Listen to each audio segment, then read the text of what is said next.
casa do Pai, fique à vontade. Estamos na casa do Pai. Amém? Queridos, o texto de noite vai ser 1 João. 1 João, capítulo 1, versículo 7. 1 João, capítulo 1, versículo 7. Amém? Fala assim a palavra do Senhor. Se, porém, andarmos na luz, como Ele está na luz, temos comunhão uns com os outros. E o sangue de Jesus, seu Filho, nos purifica de todos os pecados. Amém? Glória a Deus. Queridos, como fala assim, como devemos andar na luz, né? Falar isso assim é um pouco complicado, né? Se nós voltarmos, Gil, desculpa, não falei, mas volta aí para o 5, por favor, Gil. No 5 explica um pouquinho melhor o que é andar na luz. Fala assim no 5. Esta é a mensagem que dele, né, ouvimos, transmitimos a vocês. Deus é luz, nele não há treva alguma. Amém?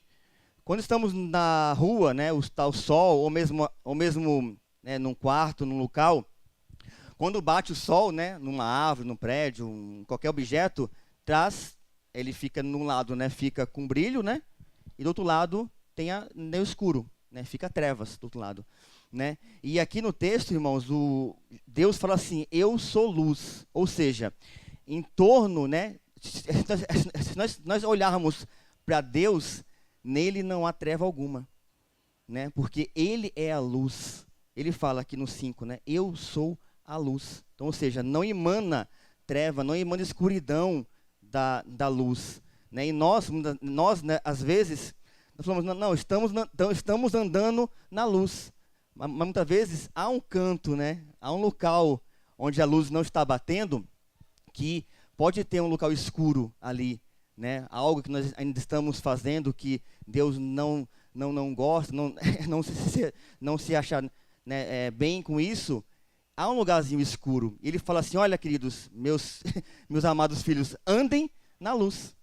Andem comigo. Porque em mim não há trevas. Em mim não há escuridão. Em mim não há nada, né, escondido, né, nada obscuro. Eu sou a luz. E essa luz quer estar em cada um de vocês essa noite, né, em mim também, em cada um de vocês essa noite. Essa luz que emana, né, de Deus, quer iluminar nossas vidas, quer nos deixar mais claros. E fala lá, né? Nós somos a luz do mundo e somos o sal da terra, né? Então essa luz também tem que vir também né, de nós, né? Esse mundo que jaz no maligno precisa dessa luz, precisa ver essa luz em nós, né? E que precisa ver que nós temos essa luz e nós podemos dar isso também para esse mundo. Amém, queridos? Vamos orar, vamos ficar de pé, chamar também já o louvor. Vamos orando por este momento, que o Senhor já possa nos estar falando com nós essa noite, amém?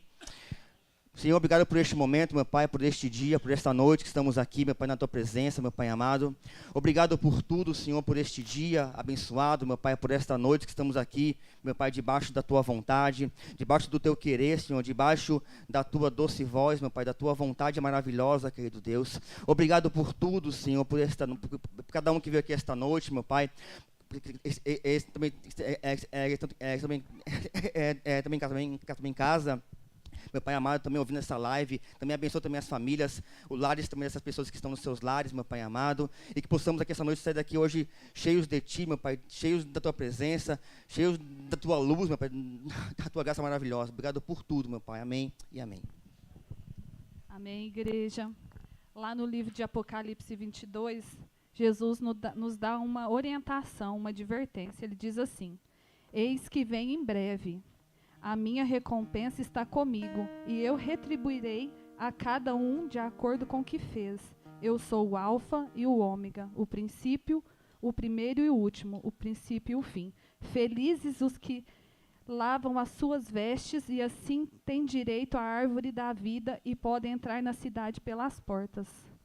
Amém, Pai. Durante esse próximo cântico, Senhor, peço que o Senhor nos esteja abençoando, que o Senhor esteja nos orientando, Pai, e nos ajudando a ser como aquelas virgens prudentes, Pai, que tem a sua lamparina cheia de azeite, Senhor, e que o Senhor esteja nos perdoando, esteja nos lavando com o seu sangue, para que quando o Senhor voltar, Pai, as nossas vestes estejam brancas, alvo como a neve, para que o Senhor possa nos levar para estar junto da tua presença, Pai. Amém.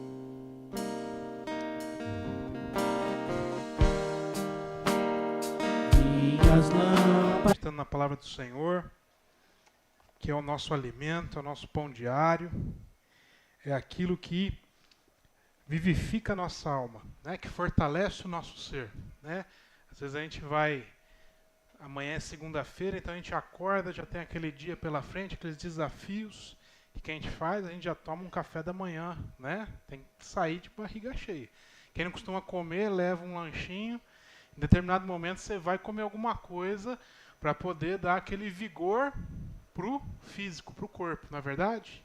E a mesma forma é a palavra de Deus. Quando a palavra de Deus, de maneira didática, diz que Jesus é o pão da vida, ele é o que traz vigor para a nossa alma, ele é o que traz vigor, força para a nossa alma, para nós vivermos os nossos dias fortalecidos e não enfraquecidos. Porque quem está enfraquecido fica suscetível. Porque quem vive enfraquecido vive de maneira vulnerável. Não é assim que funciona? Quem está fragilizado não fica vulnerável. Se você estiver com a saúde fragilizada, você não está suscetível, vulnerável a pegar doenças, a contrair doenças de maneira mais fácil do que aquele que está fortalecido. Na fé é a mesma coisa. Aquele que está fortalecido, aquele que está se alimentando do pão da vida, aquele que está sendo revigorado pelo Espírito Santo de Deus, ele está com a sua alma cheia na plenitude do Espírito Santo de Deus, de maneira que a gente fica menos vulnerável aos ataques que nós passamos dia após dia nesse mundo insano que nós vivemos. Glória a Deus por isso. Então, às vezes a gente pensa assim, nossa, fulano parece que a fé dele é maior que a minha. Não tem essa questão de maior, melhor. A fé, meu irmão. A questão é como é que está o nosso vigor, como é que está a nossa saúde espiritual. Porque aquele que tem saúde, mais saúde, fica menos suscetível aos ataques do dia a dia, às tentações que nós passamos. E a gente vai vivendo a nossa vida com uma consciência transformada. Entendendo que cada dia que a gente vive é uma oportunidade que Deus está dando para nós vivermos tudo aquilo que Ele já preparou para nós vivermos. Glória a Deus por isso. Eu não vivo mais um dia para riscar ele do calendário. Então eu não vivo o dia de amanhã para chegar no final do dia e falar, pronto, esse daqui já foi, acabou o dia, agora vamos para o que tiver mais para frente. Não, eu vivo cada dia desfrutando da plenitude daquilo que Deus já preparou para a gente viver como igreja. Isso me traz o prazer de viver. Isso me traz aquilo que muitas vezes, presta atenção nisso, muitas vezes nos é roubado no dia a dia, que é a alegria, o prazer de viver.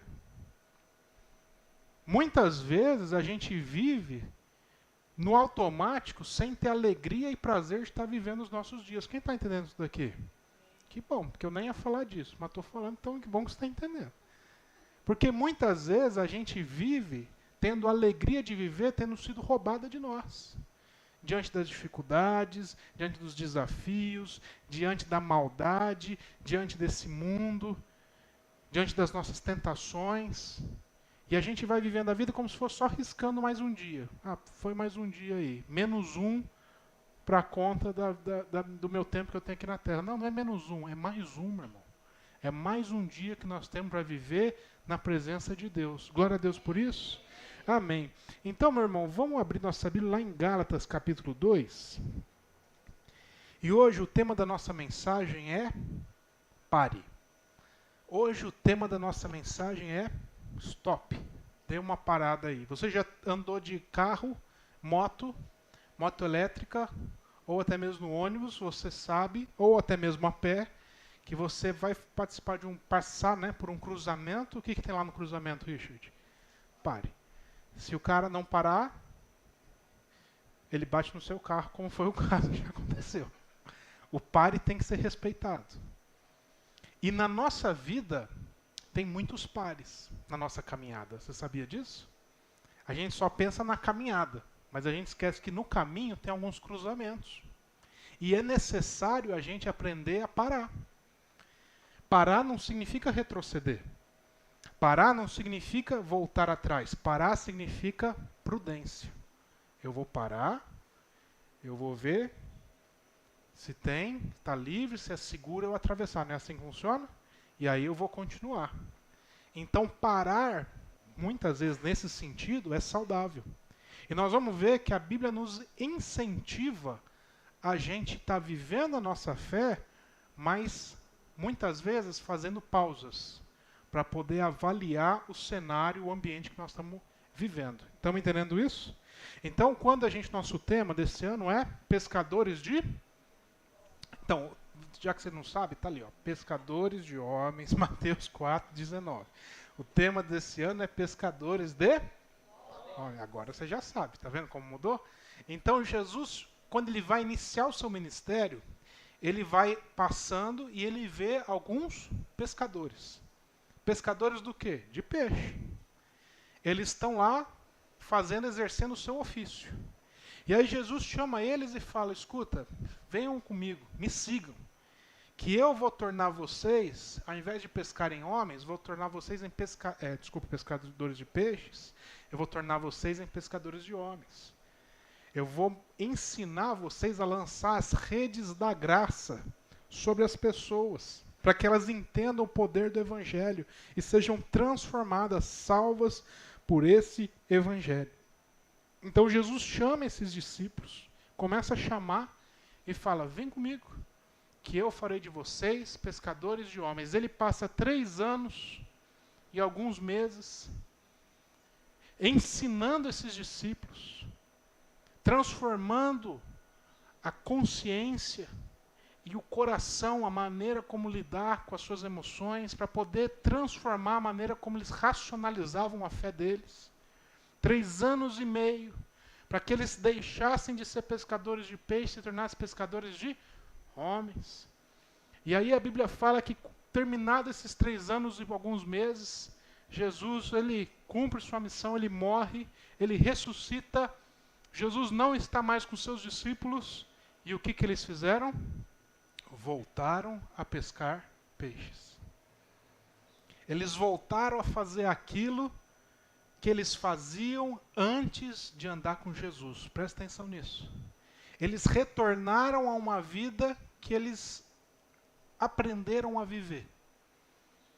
Então Jesus, tendo ressuscitado, a Bíblia diz que ele ainda precisou ficar cerca de 40 dias aqui.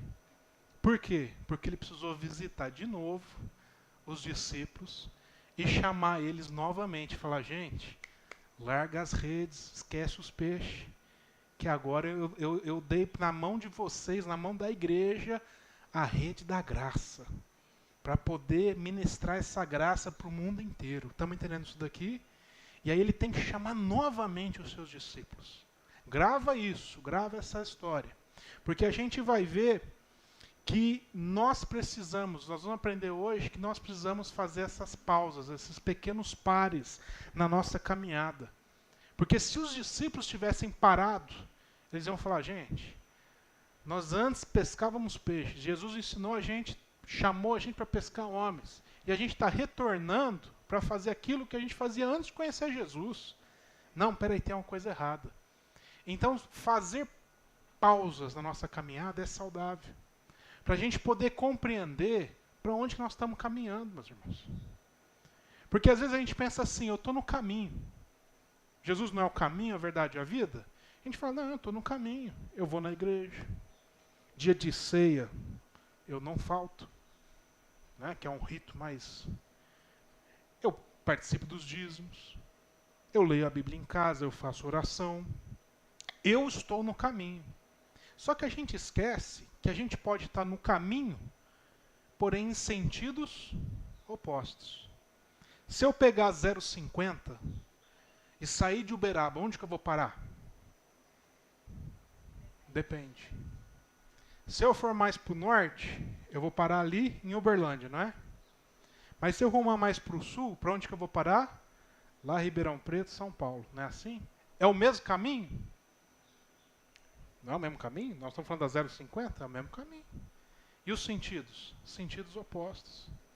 Mesmo caminho, sentidos opostos me levam a destinos distintos. E muitas vezes a gente se acomoda de achar, não, nós somos uma igreja de Cristo, eu participo, eu tenho Jesus no meu coração, e etc, etc, etc, etc. Mas a Bíblia nos ensina a fazer pausas para a gente avaliar justamente se além de nós estarmos no caminho certo, nós estamos na orientação correta. Quem está entendendo isso? Porque se a gente estiver no caminho, mas estiver no sentido oposto, a gente está no caminho, vindo na igreja, lendo a Bíblia, fazendo oração, mas vivendo uma vida fora da vontade de Deus. Estamos compreendendo isso? E os discípulos conheceram o caminho? Conheceram o caminho. Eles estavam no caminho? Estavam no caminho. Mas quando Jesus vai embora, o que eles fazem? Eles começam a andar em sentido oposto. E Jesus precisa voltar e chamar eles novamente. Então nós precisamos aprender a fazer essas pausas para poder avaliar. E é isso que o apóstolo Paulo escreve na carta aos Gálatas, no capítulo 2, verso 16. Ele diz assim, olha, eu te incentivo você ler a carta inteira na sua casa. Tem 6 capítulos, nós vamos ler só 3 versículos. Sabendo, contudo, que o homem não é justificado por obras da lei, e sim mediante a fé em Cristo Jesus, também temos crido em Cristo Jesus, para que fôssemos justificados pela fé em Cristo, e não por obras da lei. Pois por obras da lei ninguém será justificado. Trocando aqui em miúdos, o que ele está falando? Nós não somos justificados, tornados justos diante de Deus por aquilo que eu faço. Porque aquilo que a minha carne produz não é da natureza do Espírito. Então não há possibilidade do homem, da mulher, nós, seres humanos, justificarmos a nós mesmos por meio das nossas obras. Traduzindo mais um pouco, a Bíblia está falando que não é possível eu ganhar uns pontos com Deus, porque aqui na terra eu faço umas ações boazinhas. Estamos entendendo isso daqui? Porque a minha motivação já está errada. Eu vou fazer algo bom porque eu ganho os pontos. Minha motivação já é barganha. Eu fazer algo aqui para ganhar ali. E como a nossa motivação já é na barganha porque a carne, ela nasce em pecado, então aquilo que é esforço e produto da carne, do velho homem, é pecaminoso. Então ele está falando que não é por obras que nós somos justificados. Quem é que vai nos justificar? Só pode nos justificar aquele que é justo. Só pode nos santificar aquele que é santo. Então quem nos justifica, quem nos santifica diante de Deus? Jesus Cristo. Não existe nenhum esforço de mérito para o ser humano fazer. Porque todo esforço fora da cruz se torna a teologia do anticristo. Porque vai pregar falando que eu e você podemos fazer alguma coisa para a gente se salvar. E se a gente pode fazer alguma coisa para a gente se salvar, a gente desmerece, desfaz o sacrifício perfeito na cruz por Cristo. Como quem diz, não precisava você ter morrido por mim, porque tem algo em mim que eu possa fazer que compense o esforço e me torne justo diante de Deus. Então o apóstolo Paulo está falando, olha, nós não nos justificamos. Estamos entendendo isso daqui? Não é no nosso esforço. Então por que eu produzo boas obras? Se isso não vai me justificar, eu produzo boas obras como consequência de ter sido justificado. Porque eu fui alcançado pelas redes da graça, eu não posso contar isso para mim. Então eu pratico boas obras como resultado, consequência da minha fé. Como consequência da graça que me alcançou. Glória a Deus por isso. Então o apóstolo Paulo está falando para uma igreja que precisava ter uma transformação de consciência. De entender que não é no seu esforço, mas que é pela graça. E Jesus passou 3 anos ensinando os discípulos a pescar homens como lançando as redes da graça. Nesse entendimento de que não é no esforço nosso. Nós não precisamos fazer nada para sermos salvos. Ah, Bruno, não precisamos fazer nada para sermos salvos. Porque nós não damos conta de salvar a gente. E é por isso que Jesus Cristo morreu no nosso lugar. Porque nós não dando conta, Deus olhou para a gente e falou, eu não vou deixar esse povo sofrendo desse jeito. Eu vou mandar alguém que dá conta, que é o meu filho. Glória a Deus por isso. E em Cristo agora nós somos salvos. Então meu esforço não é pela salvação. O meu esforço é para me manter, perseverar no caminho agora da graça. Estamos entendendo isso daqui? E aí sim, eu me esforço. Aí sim eu corro. Aí sim eu dou o melhor de mim.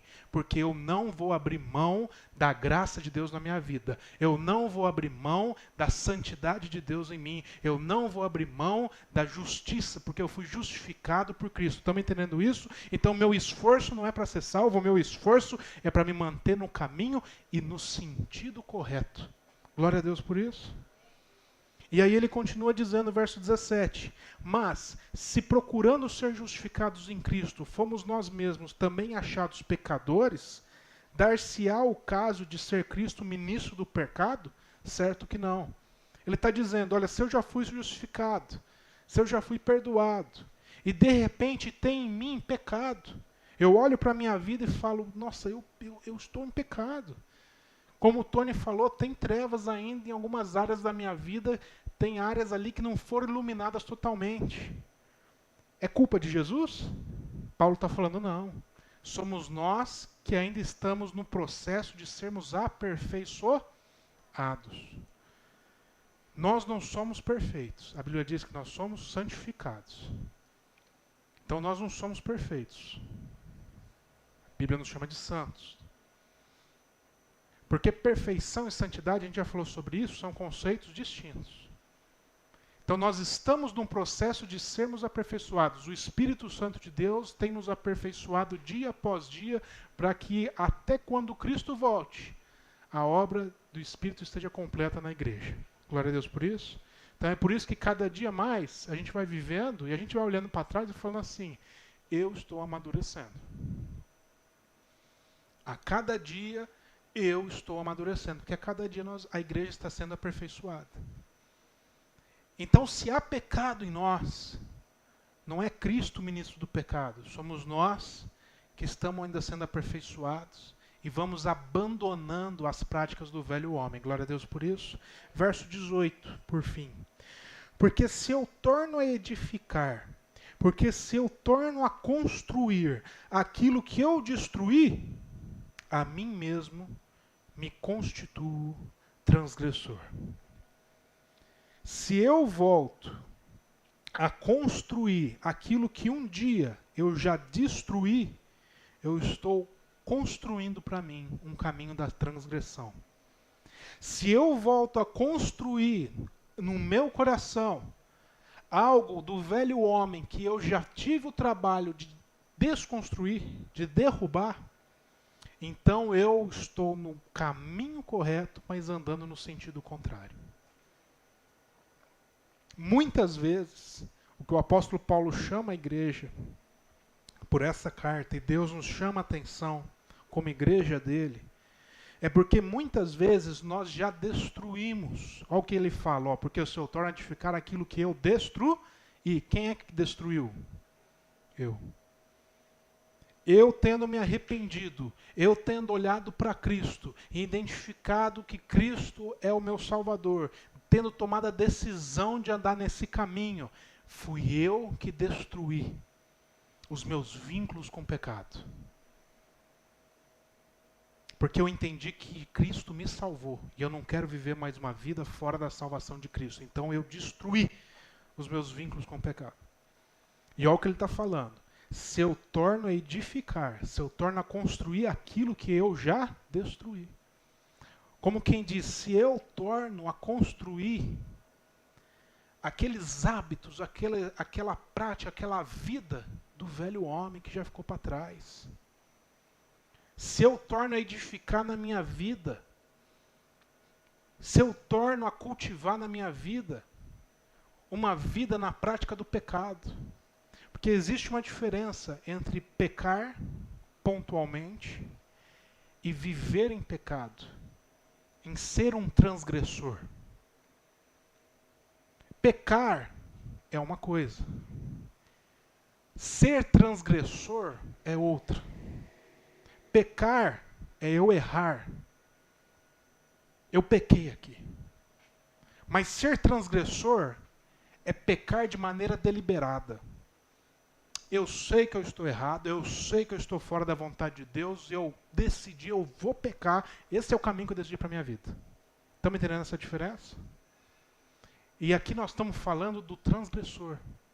Daquele que tendo destruído, aquele que tendo abriu mão do velho homem, agora ele começa a reconstruir novamente aquele velho homem dentro do seu coração.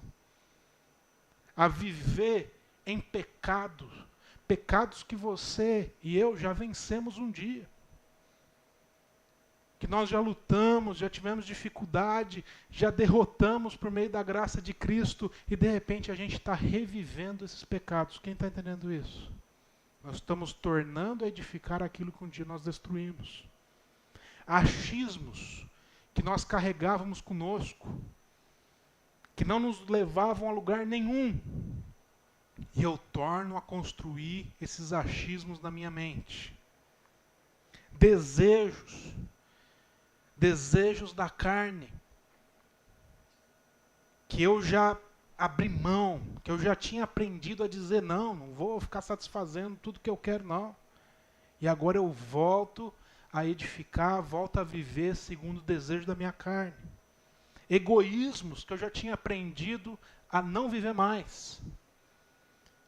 Quantas vezes a gente quer fazer o que é o certo para nós, independente do bem para o próximo. Nós já falamos sobre isso também.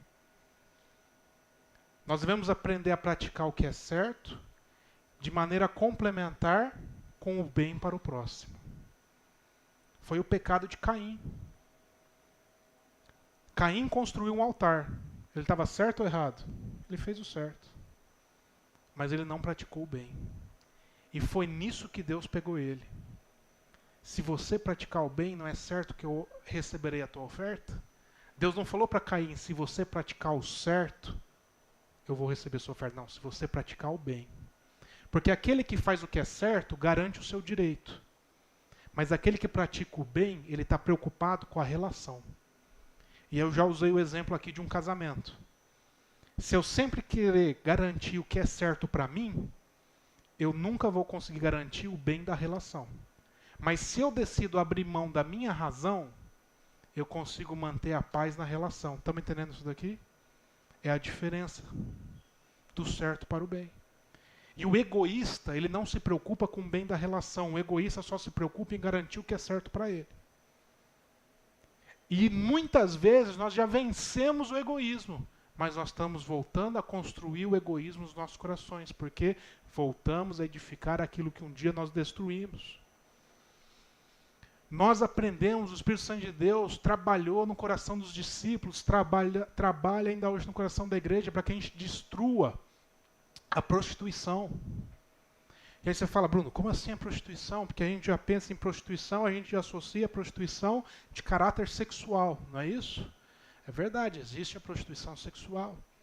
Mas existe também a prostituição moral. Onde muitas vezes a gente abre mão dos nossos valores em certos ambientes que nós frequentamos para a gente adquirir certas vantagens. Quem está entendendo isso daqui? Isso é prostituição moral. E muitas vezes a gente já aprendeu a honrar a nossa fé. E aí a gente torna a edificar aquilo que a gente já destruiu um dia, que é a prostituição moral. A gente torna a edificar aquilo que a gente já destruiu um dia, que é até mesmo a prostituição espiritual. O que é prostituição espiritual, Bruno? É eu abrir mão daquilo que é o eterno na minha vida por um prazer momentâneo. Porque uma tentação bateu na minha porta, eu dou voz para ela, mas de maneira momentânea eu troco aquilo que é eterno na minha vida. É uma prostituição espiritual. E a gente aprende com o Espírito Santo de Deus a viver uma nova vida, abrindo mão de tudo isso. Mas de repente, pode ser que em alguma área da nossa vida a gente está tornando a edificar aquilo que a gente já destruiu. Estamos compreendendo isso? A gente está vendo aqui, a gente aliás vai começar na sexta-feira agora, você é nosso convidado, a Carta aos Hebreus. Então, uma nova revista, nós já encerramos Esdras, Neemias, Israel 1, Israel 2, e a gente aprendeu muito aqui o que acontecia com o povo lá no tempo do reino de Israel. O que era que acontecia com o povo? O povo se prostituía espiritualmente. O povo começava a idolatrar outros deuses. O povo se afastava de Deus. E aí, de repente, o povo começava a sofrer. Por quê, Bruno? Porque Deus mandava sofrimento? Não precisava, não. Deus não manda sofrimento para ninguém. Só o fato da gente estar vivendo fora da vontade de Deus já é sofrimento suficiente para a nossa vida. E o povo começava a sofrer, por quê? Porque estava vivendo fora da vontade de Deus. E ficava suscetível aos ataques dos inimigos. A gente não falou aqui que quando a gente está fortalecido, a gente está mais resistente. E eles ficavam suscetíveis porque eles estavam enfraquecidos. E aí, no sofrimento deles, eles se lembravam de Deus. E eles se aproximavam de Deus. E olha só o que eles faziam. Eles derrubavam toda a idolatria do povo. E se aproximavam de Deus. E aí a gente estudando aqui toda sexta-feira, a gente falava, agora vai. Agora o povo vai com tudo. Passavam os anos, o que eles faziam? Tornavam a edificar aquilo que um dia eles tinham destruído. Retornavam para a idolatria. E aí você fala, Bruno, mas deixa eu te falar, eu sou crente. Você está falando com uma pessoa crente, Bruno, eu não sou idólatra. Realmente, se a gente pensar na idolatria objetiva, a gente vai falar que ninguém aqui é idólatra, nem eu. Mas quando a gente pensa na idolatria moderna, naquilo que é subjetivo, talvez seja o momento da gente parar e refletir. Que pode ser que tenha idolatria dentro do nosso coração. Porque muitas vezes a gente torna a construir no nosso coração altares de idolatria. Como que isso acontece, Bruno? Quando eu passo a cultivar, por exemplo, o medo.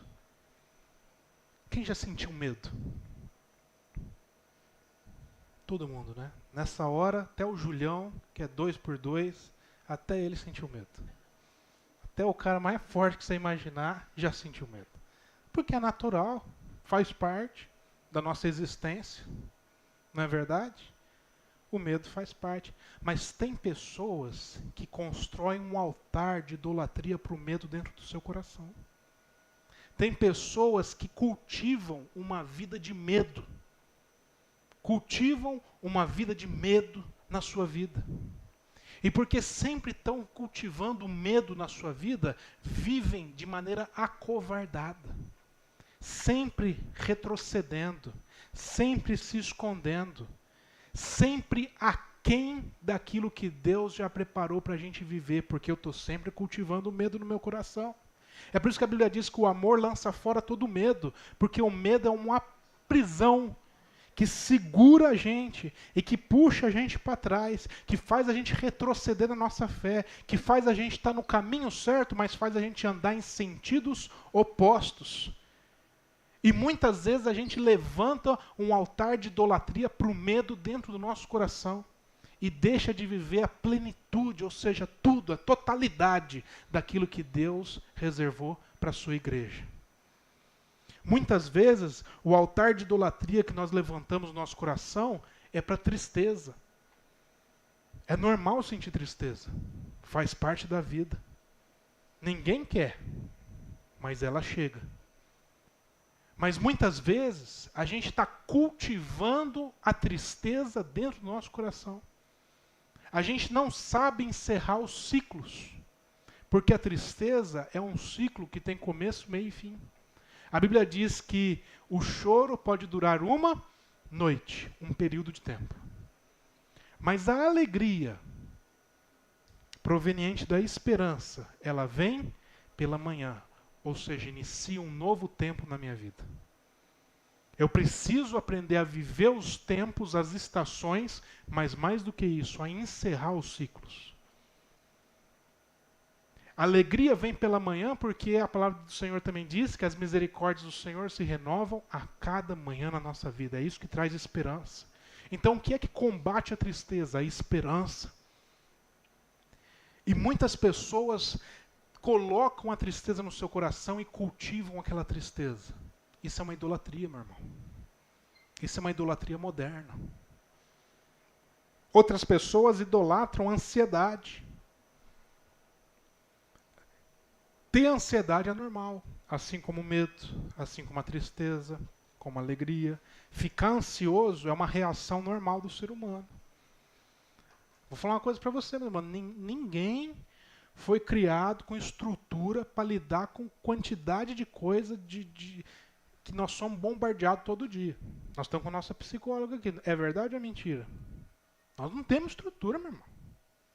É impossível. É impossível. A gente ter estrutura para tudo isso que esse mundo se tornou. Então é normal a gente passar por um momento de ansiedade. Mas às vezes a gente está idolatrando a ansiedade dentro do nosso coração. De sempre viver ansioso. Eu estava conversando com a Laira ontem. Que a gente estava conversando com a possibilidade de um problema que a gente estava lá conversando, não nosso, mas pode atingir a gente. Então a gente está conversando sobre um problema.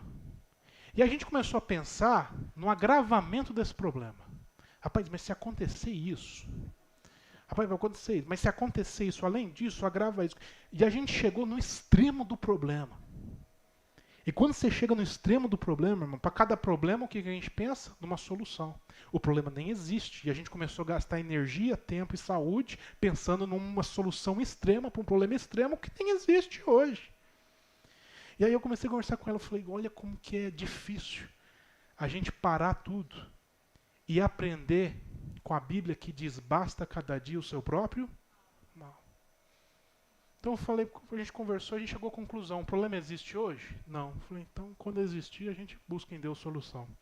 Porque senão a gente vai idolatrar a ansiedade. Tem pessoas que levantam um altar de idolatria para raiva. Estão sempre ali cultivando o ódio, a raiva, o nervosismo, impedidos de viver uma relação pacífica uns com os outros. Mas fulano é chato, eu sei que é chato, mas a gente tem que abrir mão da raiva. Aprender a cultivar ali o amor. Aprender a olhar para os outros e falar assim, rapaz, que ser humano enjoado. Mas tem algo de bom nele só. Olha só. Olha só que interessante essa pessoa. Sabe você trazer aquele otimismo que foi roubado? Que você não consegue mais enxergar? Quem está entendendo o que nós estamos falando? Quantas coisas que já foram destruídas do velho homem na nossa vida e que hoje, de repente, a igreja está voltando a edificar.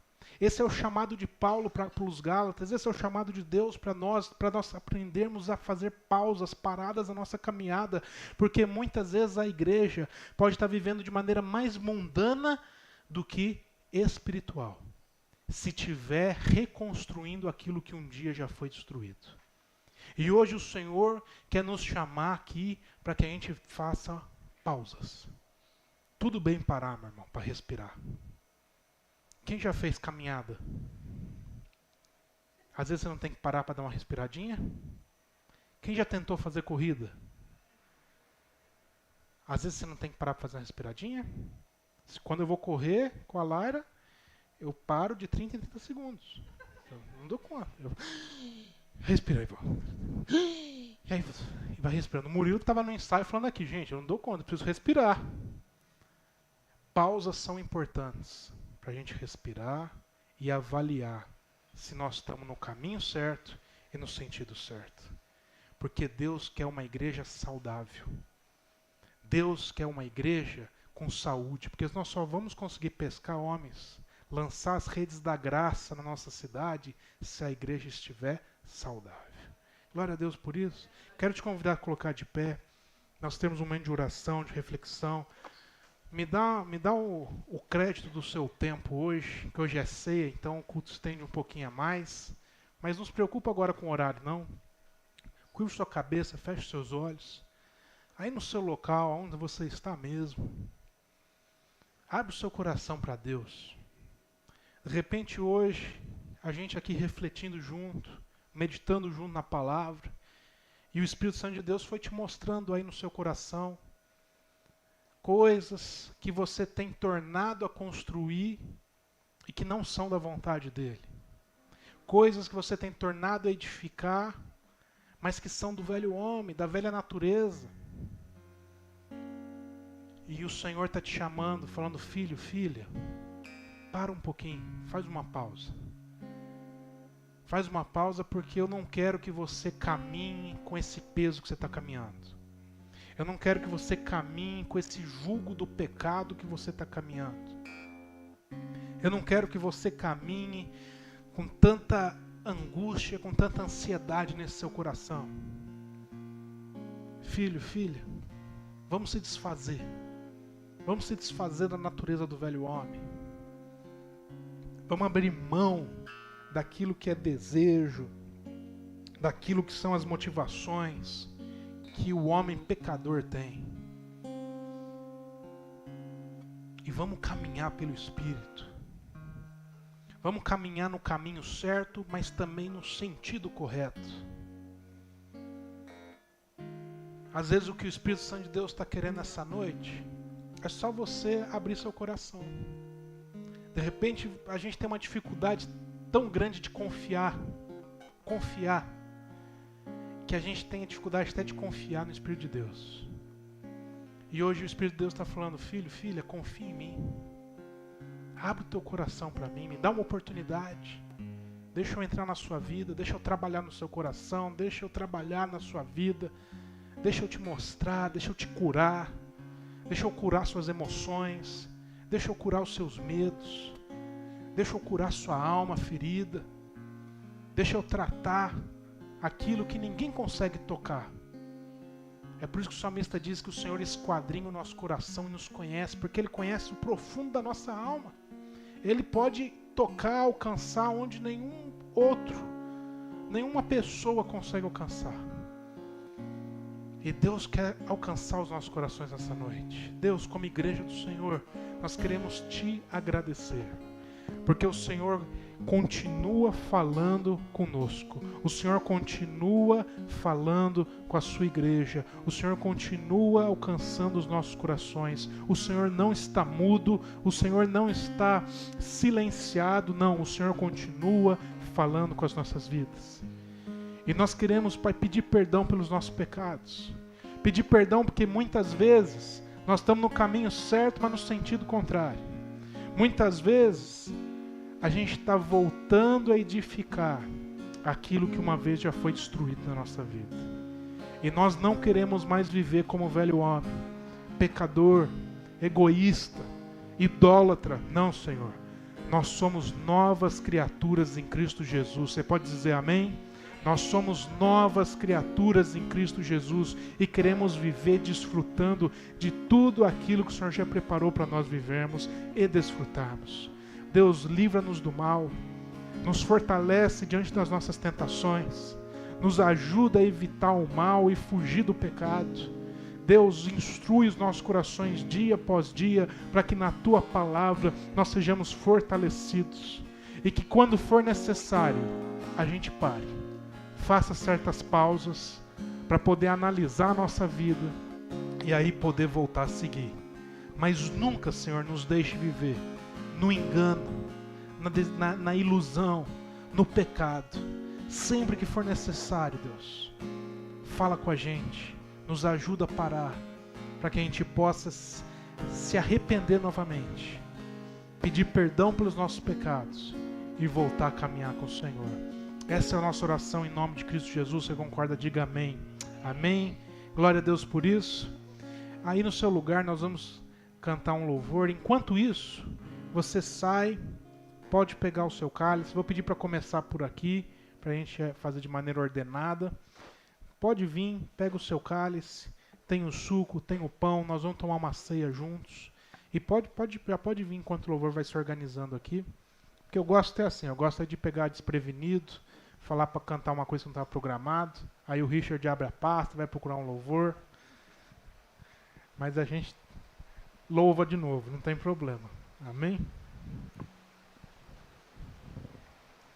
Enquanto isso a chuva vai caindo, vai refrescando um pouco, tirando esse calor.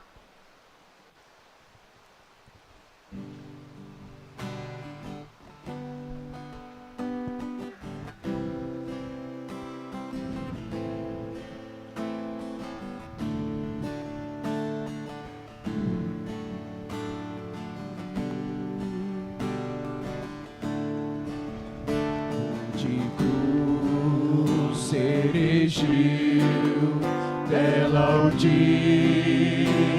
fugiu como emblema de vergonha e dor, mas contemplo esta cruz, porque nela Jesus deu a vida por mim, pecador. Sim, eu amo a mensagem da cruz. Até morrer eu a vou proclamar. Levarei eu também minha cruz, até por uma coroa trocar. Amém. Você já abriu, já pegou o seu...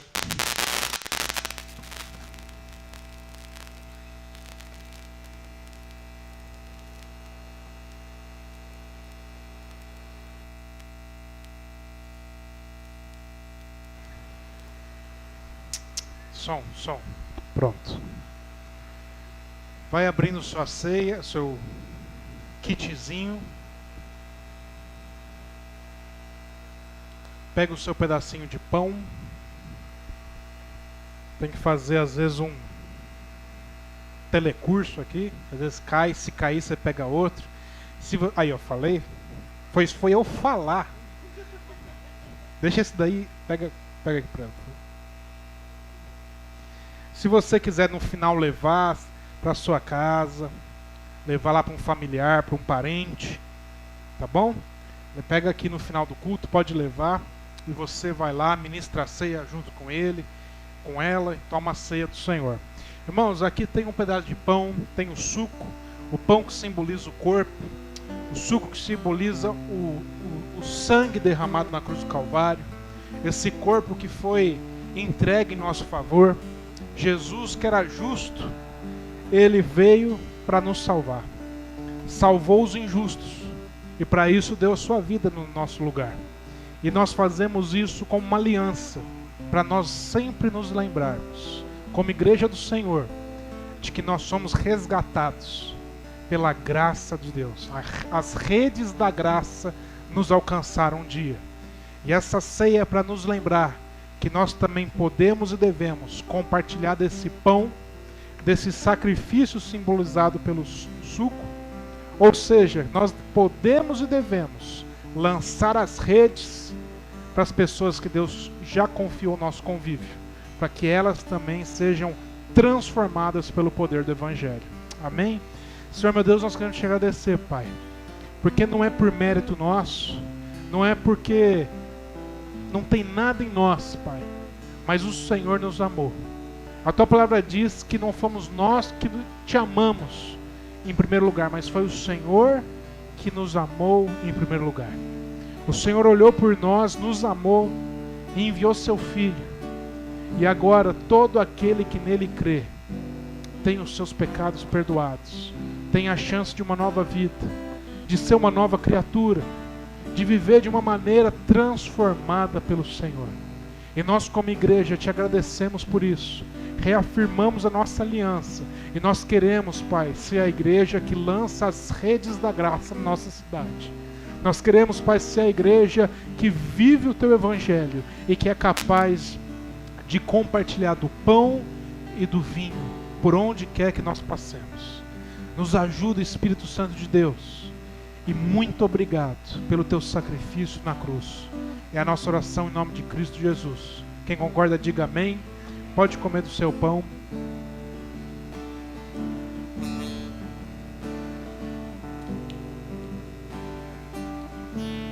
E agradecidos ao Senhor pelo pão, igualmente pelo suco, também pode tomar do suco e lembrar do sangue derramado na cruz do Calvário. Quero chamar aqui o pastor Luiz. O louvor vai cantar mais uma vez essa estrofe para nós. Mas antes disso, coloca os avisos para mim, Gil, por favor.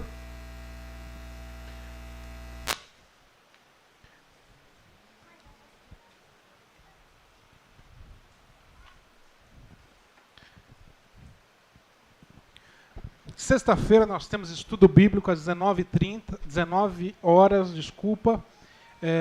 Vamos começar a carta de Hebreus, já chegou material novo, então você que já participa, sexta-feira vai receber, você que não participa e quer participar, venha e você vai receber também o material se você decidir ficar.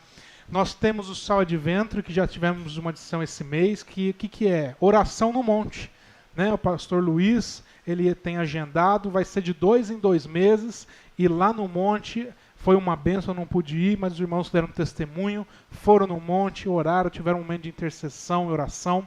E de 2 em 2 meses, intercalado com isso, tem a visita nos asilos. Você que quer participar da visita no asilo, lançar as redes lá naquele local, procura o pastor Luiz também, para estar vendo o dia e o horário certinho.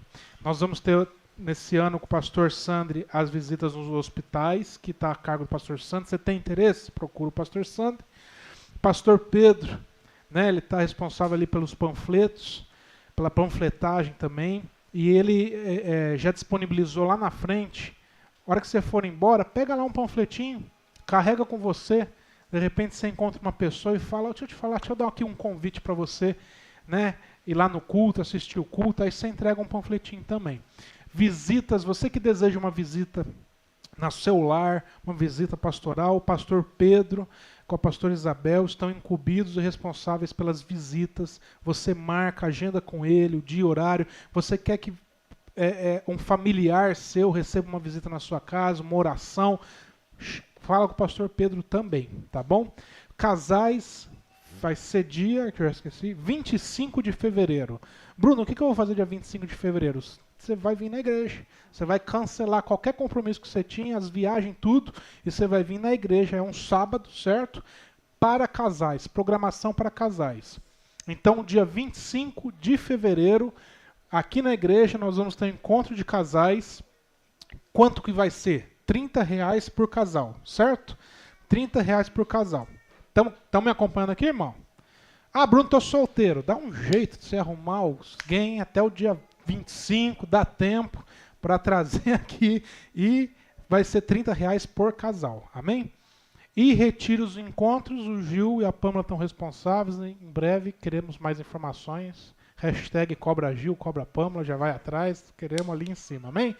Irmãos, vamos louvar mais uma vez, vamos se despedir e pedir para o pastor Luiz lembrar nas orações os nossos pedidos. Você que quer pôr, tem papel lá no fundo, você pode colocar aqui, algo que você quer deixar para Deus, e toda semana nós estamos orando por aquilo que nós como igreja estamos colocando na presença de Deus, e o mais gostoso é poder ouvir os testemunhos já, né?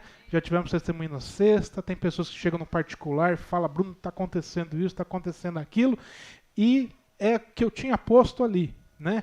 E é por quê? É porque a gente coloca na presença de Deus e a gente ora. Então, se você quiser, ainda dá tempo. Amém? Vamos lá?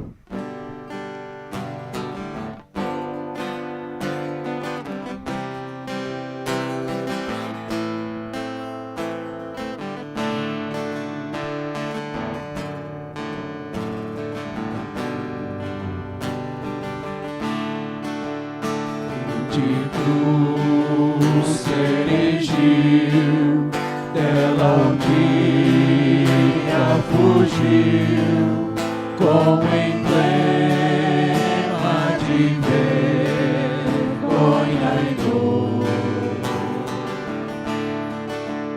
Mas contemplo essa cruz, porque nela Jesus deu a vida por mim, pecador. Se eu amo a mensagem da cruz, até morrer eu a vou proclamar. Levarei eu também minha cruz, até por uma coroa trocar. Amém. Glória a Deus. Irmãos, pode se assentar. Glória a Deus por essa palavra de hoje, né? A gente tem muito o que agradecer, porque assim, a minha sensação hoje é de saciedade, né? O pastor Bruno falou no início, né, da gente estar nutrido, né, da gente se alimentar para poder estar forte, e para mim hoje, né, o que nós recebemos foi um banquete, né? Hoje, dia de ceia, né, um dia tão especial, mas foi um banquete, né, que a gente teve aqui como palavra, né, como Deus falou com a gente, né? Como é importante a gente ter essa conscientização, né, desses pares, né? O GPS ele fala, né, recalculando a rota, né? Então esses momentos, né, da gente parar, e como é importante a gente entender, né, de onde parte todas as coisas, né? Que tudo parte de uma verdade, né? Tudo parte da palavra de Deus, né? E em determinados momentos a gente começa a se desviar, né? E a gente vai observar que nesses caminhos vai ter resistência, né? Sempre no caminho que não é o caminho do Senhor, o pastor Bruno fala muito isso, né? Que a vontade de Deus ela é boa, perfeita e agradável, né? Então a gente vai vendo essas resistências, é hora da gente fazer essas paradas, recalcular nossa rota, voltar, né? Então é muito importante a gente saber essa questão, né, do caminho, né, do sentido. É o mesmo caminho, mas pode estar em dois sentidos. É uma mesma atitude, mas ela pode estar num sentido totalmente contrário, né? E o que vai nos dar isso, né, que nos vai ajudar nesse discernimento, é a palavra de Deus. É o que a gente sempre tem falado, comunhão, né? Comunhão com o Pai, alinhamento com o Pai, né, dos propósitos, né, desse discernimento da nossa vida. Então hoje foi realmente um banquete, e a gente fica totalmente grato a Deus, né? E queria convidar os irmãos para ficar de pé, para a gente poder dar a bênção. Pai, nós te agradecemos, ó Deus, por tudo que o Senhor tem feito, por todo o alimento espiritual que o Senhor nos tem dado, que nós possamos estar cada vez mais alinhados contigo, Pai, nos propósitos, nos pedidos. Nós oramos aqui, clamamos, Pai, por todos esses pedidos aqui, que os teus olhos, os teus ouvidos possam estar atentos a tudo que está aqui, ó Deus, e de acordo com a tua vontade, Pai, que o Senhor possa revelar isso para as pessoas, que isso venha a se realizar, a se concretizar, e que cada vez mais, Pai, os nossos desejos, os nossos pedidos estejam alinhados com o seu, em nome de Cristo Jesus. Amém? Quem puder, estenda as mãos, que a graça do nosso Senhor Jesus Cristo, o amor do nosso Deus e Pai, a comunhão do doce Espírito Santo sejam com todos nós, hoje e sempre. Amém? Uma boa semana para todos, que Deus abençoe. Até sexta.